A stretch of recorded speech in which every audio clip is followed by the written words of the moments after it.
My boyfriend passed away in a crash, his parents blamed me, banned me from the funeral, then had me dragged out and started stalking me. I don't even know where to begin. My mind's been in pieces ever since it happened. 3 weeks ago, my boyfriend Mark, he was 30, I'm 29, was killed in a car crash. A truck blew through a red light, and Mark died instantly. Just like that. We had been together for 5 years, living under the same roof for the last 3. We were even talking about getting married next year. He meant everything to me.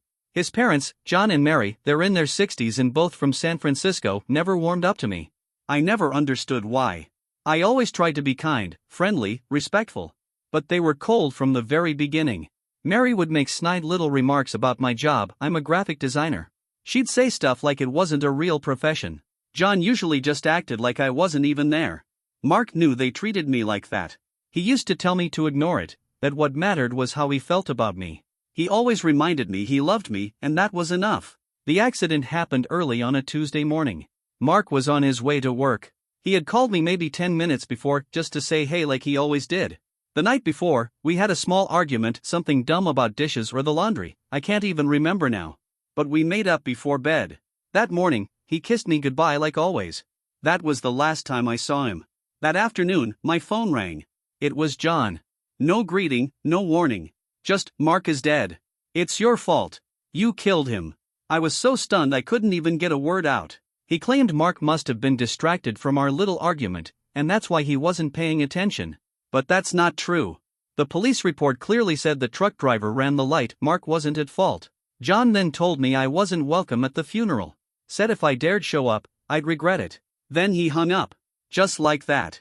I was already shattered from losing Mark, and now his father was blaming me? Banning me from saying goodbye? I cried for days.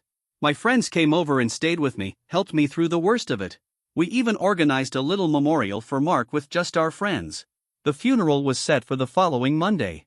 I kept replaying John's words, but I also kept thinking about Mark, what he would have wanted. And I know, without a doubt, he would have been furious at his parents for treating me like this. He would have wanted me there. I needed to say goodbye. I couldn't let them take that from me. So I decided I was going, no matter what. I picked out a simple black dress, nothing flashy, I just wanted to be there, quietly. I showed up at the church and took a seat all the way in the back.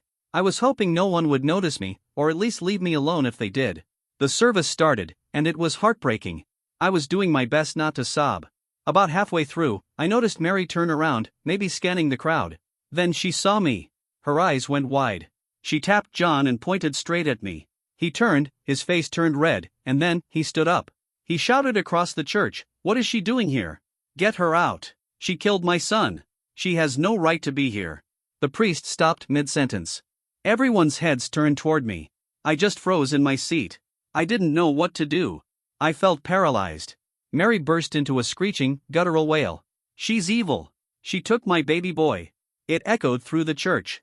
Then 2 men, Mark's uncles, I think, stood up from the front row and marched toward me. One of them said, "You were told not to come. You need to leave." Before I could say a word, they each grabbed an arm and yanked me to my feet.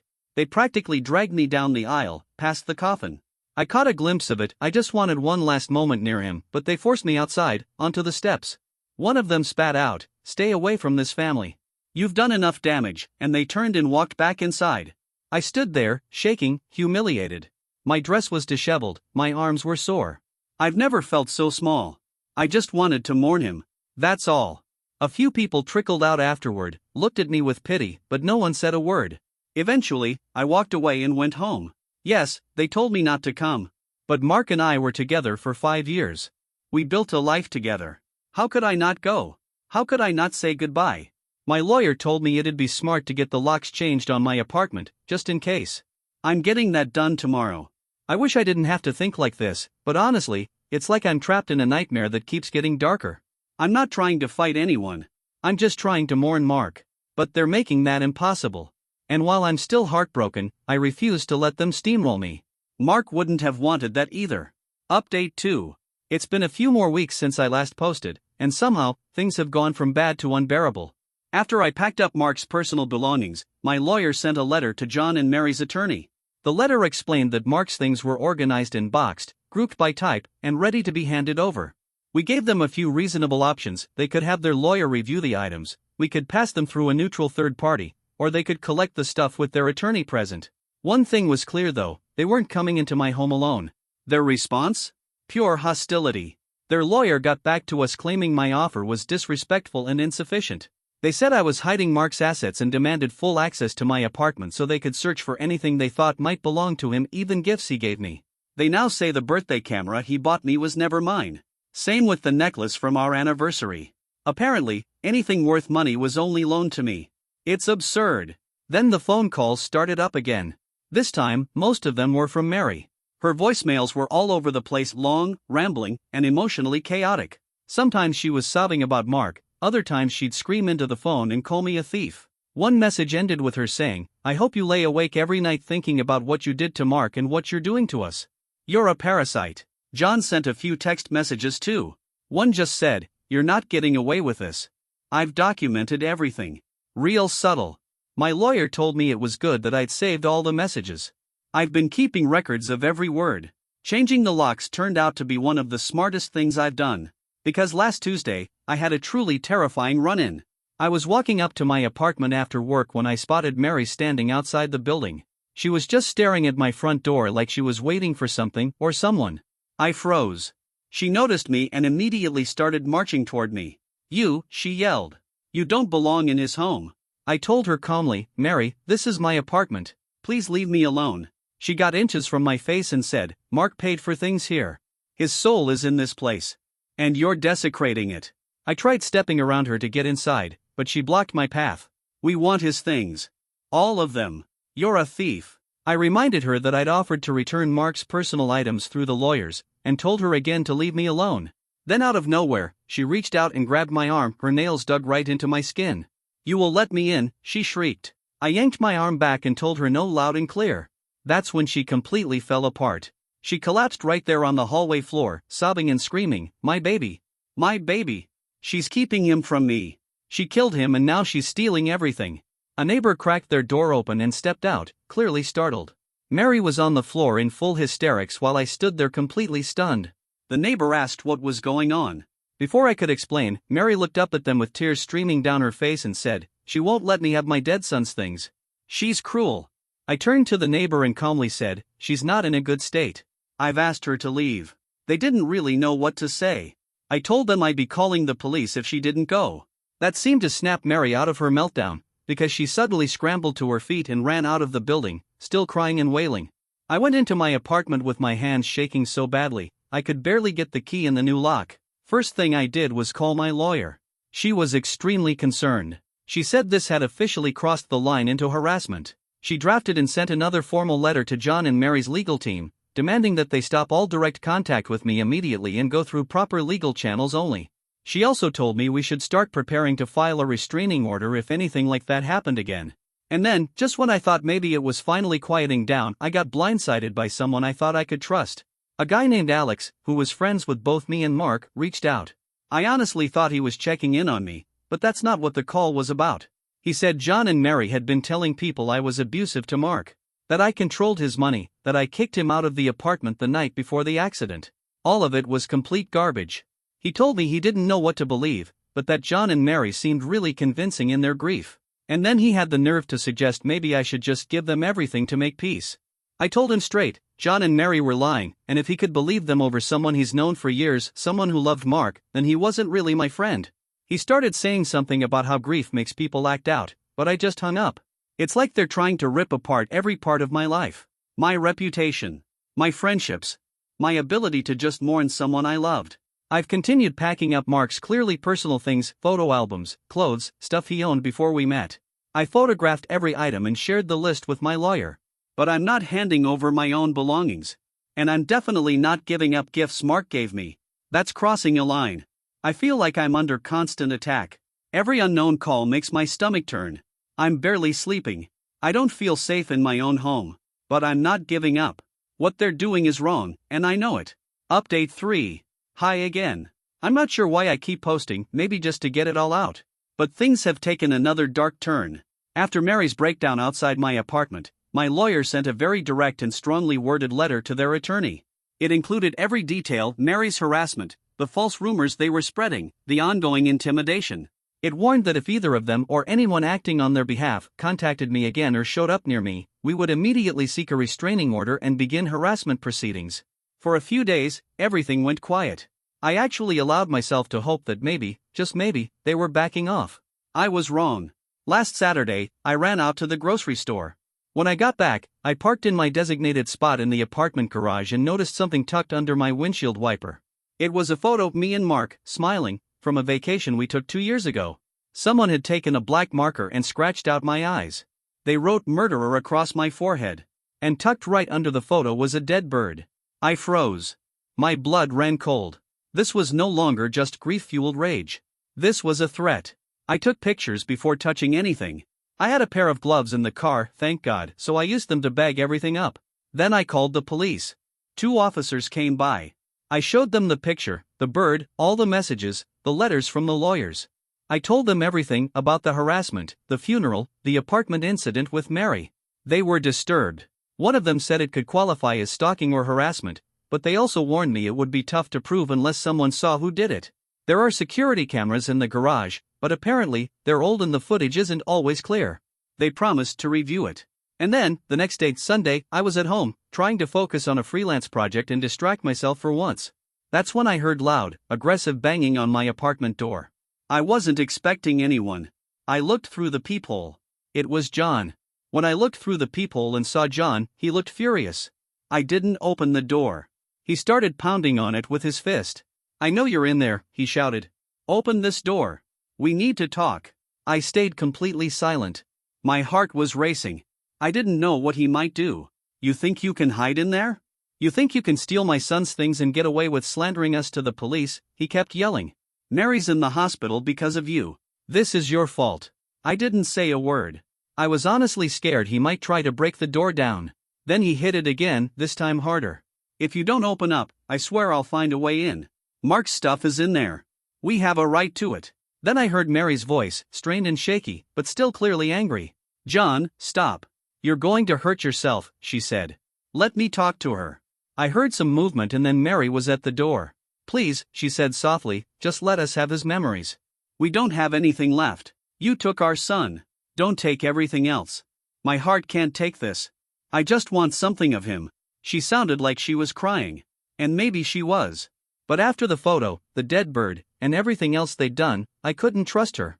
It felt like another guilt trip. Another performance. I picked up my phone and quietly dialed 911. I told the dispatcher that my ex-boyfriend's parents were at my apartment, shouting, banging on the door, and refusing to leave. I explained that I already had a police report from the day before, and that I was scared. While I was on the phone, John started yelling again. "She's not going to open. She's a cold-hearted witch. She called the cops on us, on grieving parents. We're the victims here." They kept shouting for a few more minutes, John screaming threats, Mary sobbing loudly. I heard him yell that they were going to sue me for everything and expose what I really am. Eventually, they stepped away from the door. I stayed completely still, watching through the peephole. I saw them walking down the hall toward the elevator. John had his arm around Mary, who was wiping her eyes with a tissue. To anyone else, they probably looked like a grieving couple. But I knew what this was. About 10 minutes after they left, the police arrived. It was the same 2 officers from the day before. They took it seriously. Very seriously this time. They said based on everything so far, including the incident in the garage and the confrontation just now, it could qualify as harassment and possibly even attempted witness intimidation. They advised me to go straight to court the next morning and request an emergency restraining order. So, on Monday, that's exactly what I did. My lawyer came with me, and we brought all the evidence, texts, voicemails, photos, police reports. Everything. The judge reviewed it and granted a temporary restraining order. From that moment forward, John and Mary were legally barred from coming near me, my home, or my workplace. They also weren't allowed to contact me in any way, directly or indirectly. A formal hearing was scheduled for 2 weeks later to decide whether the order should become permanent. That same day, my lawyer got an update from the police about the garage footage. As expected, the quality was poor, but they did confirm that a hooded figure in dark clothing had approached my car around the time I said the incident happened. The problem was, it wasn't clear enough to identify who it was. Later that night, after the order should have been served, I got a call from a number I didn't recognize. I answered without thinking. It was a man. He didn't say who he was. He just said something vile, something twisted, and then hung up.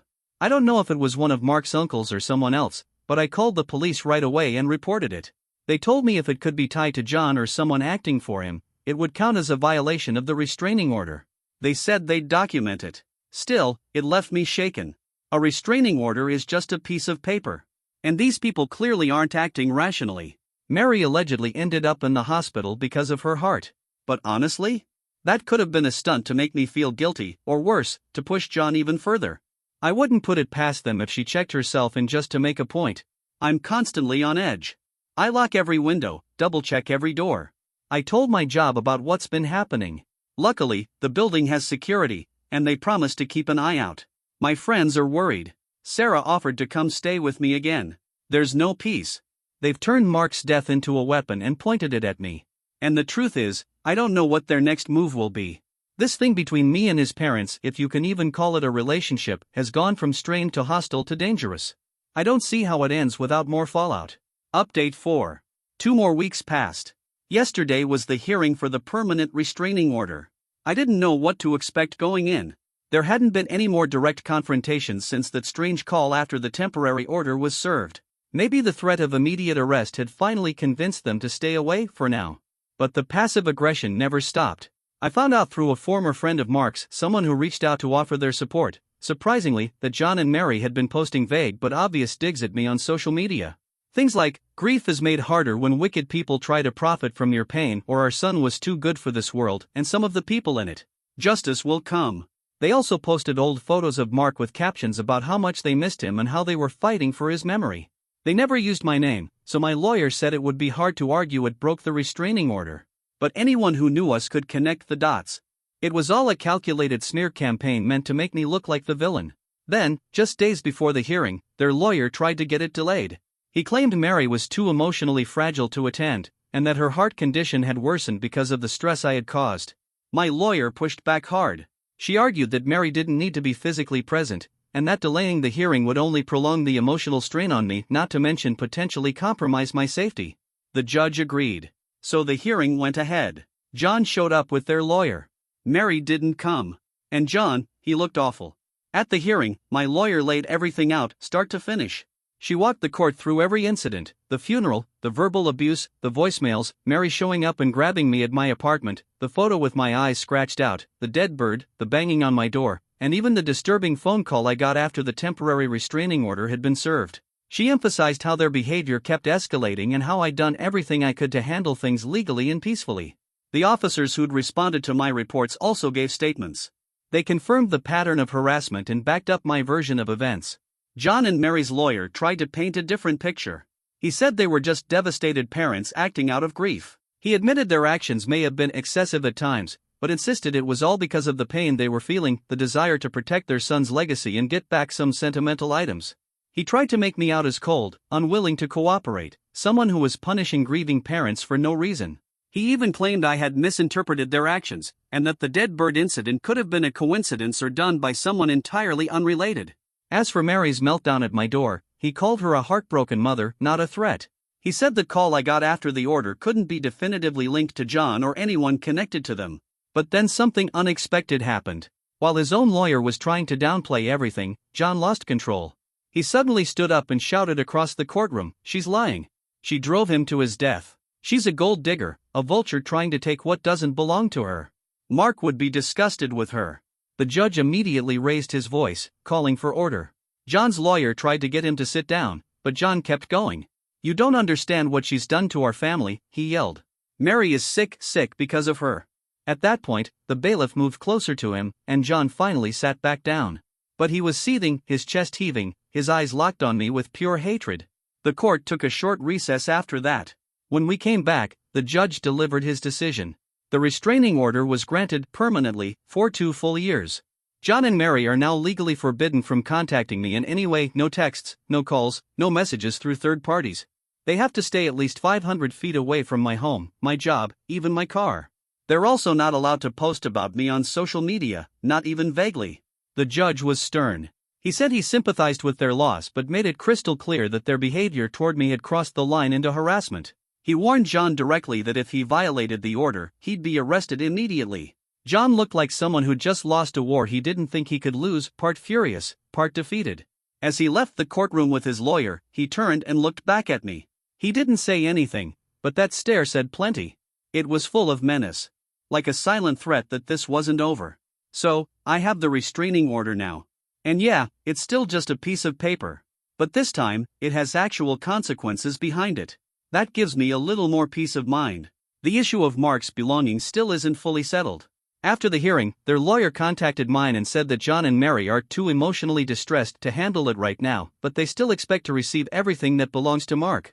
My lawyer suggested we get a professional service involved, someone neutral who can inventory, pack, and deliver the items I've already identified as his personal property.